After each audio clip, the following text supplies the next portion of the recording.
Today, we're talking about slippage, what it is, how it happens, and most importantly, how to repair it. But first things first.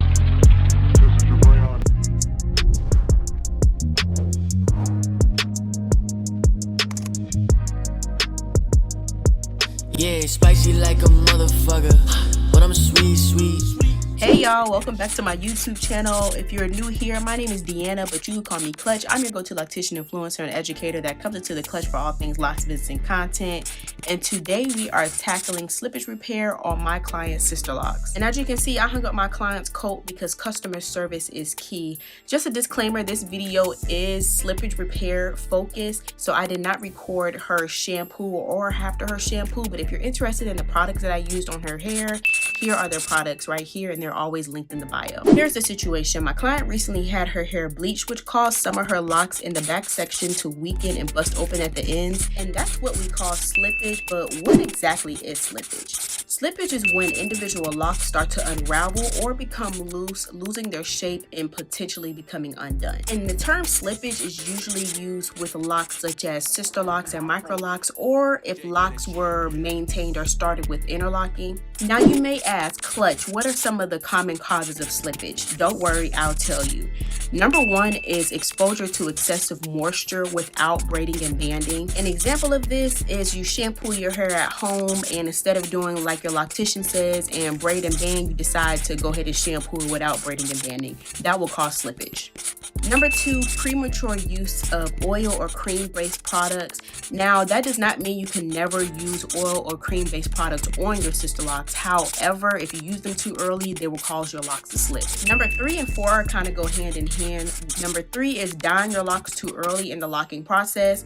And number 4 is bleaching your locks. Now, I've had some clients dye their locks a little bit too early without bleaching, and it hasn't really been a big deal, but it seems like every client that bleaches their hair, even if they're fully locked, it'll cause their curl pattern to change a little bit, their hair starts shedding, which causes the locks to break down a little bit, and their hair will begin to start slipping because of the breakage from the bleach. Number 5 is Loctician technique errors. For example, they're doing the interlocking, but they have improper tension or they're leaving a lot of gaps.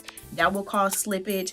And number 6 is choosing an install method that isn't ideal for the client's hair characteristics. And I'll have an example of that at the end of the video. Slippage can look different depending on the situation. For example, number 1, the entire lock slip out. That means there's no interlocking kinks or anything. Number 2, the top half of the shaft looks normal, but the ends are very loose and curly.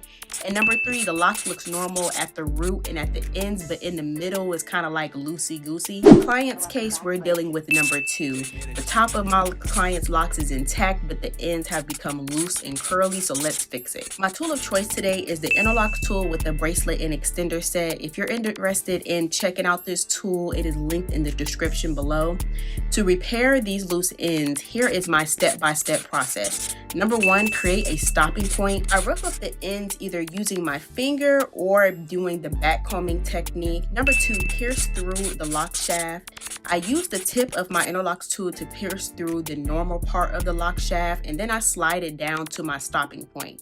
When I pierce through the lock, I'm targeting the interlock links and sliding them down. I prefer this method over taking the lock completely down and starting fresh because sliding down the loose hair roughens up the ends naturally, which helps the lock faster. If I were to take the lock completely down and restart, the result would be a smoother lock, which will be prone to slipping again, which pretty much means I ain't trying to do this repair again, so I'm going to use the methods that's going to help her locks lock faster.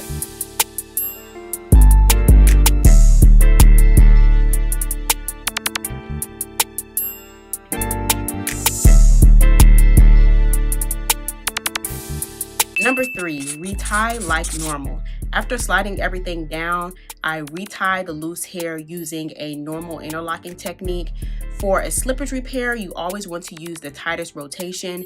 In this case, we are using 4-point. This is the same rotation that I use when starting new locks, and it applies here because repairing slippage is essentially starting a new lock. Before I move on to the next slippage example, one of the things that you want to keep in mind when you do repairs, especially when it's a client that has majority of their hair not needed repair and it's only really a section, you need to remember to braid and band that specific section that you did repair, so you don't have to keep repairing over and over.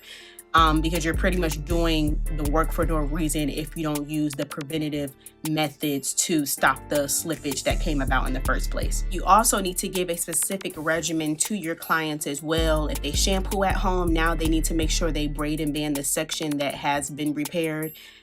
Products, they will have to be limited. Their hair coloring or dyeing sections will have to be limited as well until those locks start locking and no longer slipping again. This is how part of the section looked after the repair. Due to time constraints, I wasn't able to complete the entire section, so I'll continue working on it during her next appointment. Now let me show you what slippage type number 3 looks like. And if you don't remember what slippage type number 3 description was, that was when the top half and the bottom half of the lock looks normal, but the middle is really loose or has a gap. Let's go ahead and repair that. For this client, I started her locks with 2-strand twists. Unfortunately, she is experiencing multiple forms of slippage within her locks. Here's why. Number 1, the starting method. Based on her hair type and characteristics, 2-strand twist honestly wasn't the best option for starting her locks. I did inform her of this up front, and honestly, I should have just trusted my first instinct to start her locks with the interlocking method. And number 2, bleaching. She also bleached her hair, which has further contributed to the slippage. For this particular lock, the top and bottom of the shaft look kind of normal, but the middle was very loose. To repair this, I used the same exact steps as before, except I did not need to create a stopping point since the middle section was the issue. Some may be wondering, why is repairing slippage so important anyway? Trust me, I always hear that question, especially for those people or those clients that love those curly ends, which is really a form of slippage, but purposely. Slippage that is not repaired results in the appearance of the locks being shorter than what it really is. A lot of times, even with clients that wanted curly ends, the main complaint is that they're not seeing their true length, or their hair always feels short or bunched up. That's because the hair is not stretched out with the interlocking and it's curling within itself. Another reason why slippage should be repaired is if it's not repaired, and let's just say it does eventually lock, it's going to lock with bunched ends, and we do not like bunched ends. Sometimes a little bit of thick ends happens normally with Microlocks or sister locks, but when they're super thick, they will cause your hair to be pulled out the root, or definitely just make your retie uncomfortable. And from a Loctician side, clients that had like super blunt ends, it hurt my hand so much because of the amount of pressure or control that I had to use to make sure it doesn't hurt the client, but I just had to use too much pressure to make sure everything went too smoothly. And last but not least, another reason why you should always repair slippage is because if you don't, it will result in the locks being super bumpy. Remember how I had to create that stopping point before I started interlocking? So imagine that stopping point not being there and you're repeatedly retying that lock with slippage over and over again. The lock will naturally slide down, which will cause the tension that was used during the retie to slip and not be maintained. So as you keep retying through the appointments, it will cause the locks to appear a little bit bumpy and look like you didn't use the same type of pressure or tension throughout the whole retie or through the series of reties. This is the prime reason why I say that those that keep their curly ends with Microlocks and sister locks, this is the common thing that I see with them. Their lock shaft is super bumpy because pretty much you're inducing slippage to keep your curly ends. To recap, slippage is when locks unravel or become loose, compromising their shape. The causes include excessive moisture without braiding and banding, premature use of products, dyeing or bleaching the locks too early, Loctician technique errors, or the starting method not suited for the client's hair type. Some prevention methods that you can use is always braid and band when you're going to be in contact with moisture. I don't care if you're going to the pool, showering, if you're about to hit the rain outside and don't have an umbrella. Please make sure your hair is braided and banded when it is not fully locked. Avoid using oils or cream too early in the locking process. Always consult your Loctician when it comes to using new products. Hold off on dyeing or bleaching your locks.